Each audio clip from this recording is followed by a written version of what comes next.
क्या हुआ जब अफगानिस्तान के एक मंदिर में अचानक हवा में उड़ने लगा ये पुजारी और ऐसा चमत्कार देखकर सभी तालिबानियों के भी होश उड़ गए। यह घटना हमें लिख कर के भेजी है हाल ही में अफगानिस्तान से अपने वतन लौटे अफगानी हिंदू गौतम जी शर्मा ने। गौतम जी ने हमें बताया कि ये घटना उस समय की है जब वो अफगानिस्तान में मौजूद थे, और जब आप इस घटना के बारे में जानेंगे तो आपकी आंखों से भी आंसू आ जाएंगे। 15 अगस्त 2021 के दिन जहां एक और भारत स्वतंत्रता दिवस मना रहा था, वहीं दूसरी ओर 15 अगस्त के दिन ही अफगानिस्तान पर तालिबानियों ने कब्जा कर लिया था। अफगानिस्तान की सेना ने भी तालिबानियों के सामने घुटने टेक दिए और उनके राष्ट्रपति भी अपना बोरिया बिस्तर समेटकर जनता को छोड़कर भाग गए। गौतम जी ने हमें बताया कि अफगानिस्तान की स्थिति उस समय बहुत खराब हो चुकी थी। ऐसा बताते हुए उनकी आंखों में भी आंसू झलक रहे थे। वे अफगानिस्तान के काबुल में एक मल्टीनेशनल कंपनी में जॉब किया करते थे। देखते ही देखते तालिबान ने काबुल पर भी अपना शिकंजा कस लिया और इसी कब्जे के साथ में पूरे अफगानिस्तान पर तालिबान का कब्जा हो चुका था। वो आम जनता को केवल एक मौका देते थे, अगर कोई उनके खिलाफ जाता था तो उसी समय उसे गोली मार देते थे। अफगानिस्तान की सड़कें खून से लथपथ थी और घर की बहू बेटियां भी सुरक्षित नहीं थी, और देखते ही देखते वो एक एक घर पे भी अपना कब्जा जमाते जा रहे थे। परंतु अब उनका मुकाबला एक ऐसे हिंदू वीर के साथ होने वाला था जिसने तालिबानियों के बीच छक्के छुड़ा दिए।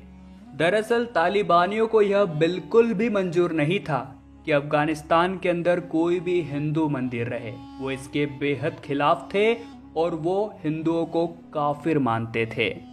फिर उन्हें पता चला कि काबुल में बरसों पुराना एक हिंदू महादेव का मंदिर है जिसकी पूजा बहुत समय से पीढ़ी दर पीढ़ी उनके पूर्वज करते चले आए हैं, और आज तक कोई भी इस मंदिर का बाल भी बाका नहीं कर पाया है। अब तालिबान प्रमुख ने अपनी 2 गाड़ी भर कर के आतंकवादी उस मंदिर को गिराने के लिए भेजे। उधर उस मंदिर के प्रमुख पंडित राजेश जी शर्मा को जैसे ही ये पता चला कि तालिबानी अब उनका मंदिर गिराने आ रहे हैं, तो उन्हें भी एक बहुत बड़ा झटका लगा, परंतु वो डरे नहीं।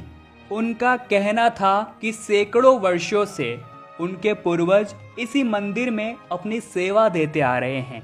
ऐसे में मैं भी इस मंदिर को छोड़कर कहीं नहीं जा सकता, और अगर मुझे तालिबानी मार भी देते हैं तो उनके प्रति मैं इसे अपनी सेवा ही समझूंगा।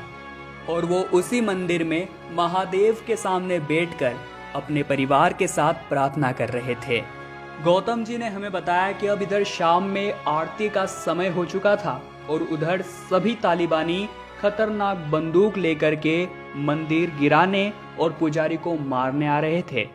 परंतु जब वह मंदिर पहुंचे तब राजेश जी शर्मा आरती प्रारंभ कर चुके थे।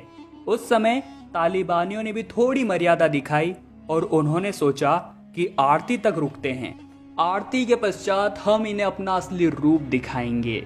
राजेश जी शर्मा अपने पूरी श्रद्धा के साथ में महादेव की आरती कर रहे थे, तभी वहाँ एक बहुत बड़ा चमत्कार हुआ। अचानक राजेश जी शर्मा, जो कि उस मंदिर के पुजारी थे, वो धरातल से कुछ ऊपर उड़ने लगे। ये वास्तव में बहुत बड़ा चमत्कार था, या यूं कहें एक अनजानी शक्ति जो उन्हें ताकत दे रही थी। और ऐसा नज़ारा देखकर सभी तालिबानियों के भी पसीने छूट गए और उन्हें भी महादेव की शक्तियों का एहसास होने लगा। और जब उन्होंने अपनी बंदूक निकालकर फायरिंग करने की कोशिश की, तब उन्होंने पाया कि उनकी बंदूकों में तो गोली ही नहीं है और वो किसी को मार भी नहीं सके। ये भी बहुत बड़ा चमत्कार था। उसके बाद राजेश जी शर्मा ने अपनी आरती को संपन्न किया और प्रसाद लेकर तालिबानियों की ओर बढ़े, परंतु तालिबानियों ने उस प्रसाद को ठुकरा दिया और कहा कि काफिर की कोई भी चीज हम नहीं लेते। उन्होंने उनसे कहा कि अभी तो हम यहाँ से जा रहे हैं, परंतु वापस लौटेंगे। बदले में राजेश जी ने कहा कि मेरे होते हुए इस मंदिर का कोई बाल भी बाका नहीं कर सकता, और अगर तालिबानी मुझे मार भी देते हैं तो मैं इसे मंदिर के प्रति अपनी सेवा ही समझूंगा। और उस मंदिर को गिराने के मकसद से आए तालिबानी उस मंदिर की एक ईंट भी नहीं हिला सके। ये वास्तव में महादेव का ही चमत्कार था।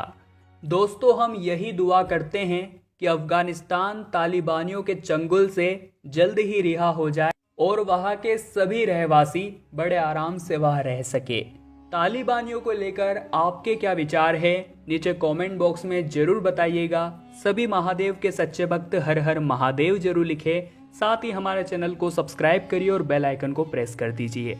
अभी के लिए आप सभी को बहुत बहुत धन्यवाद।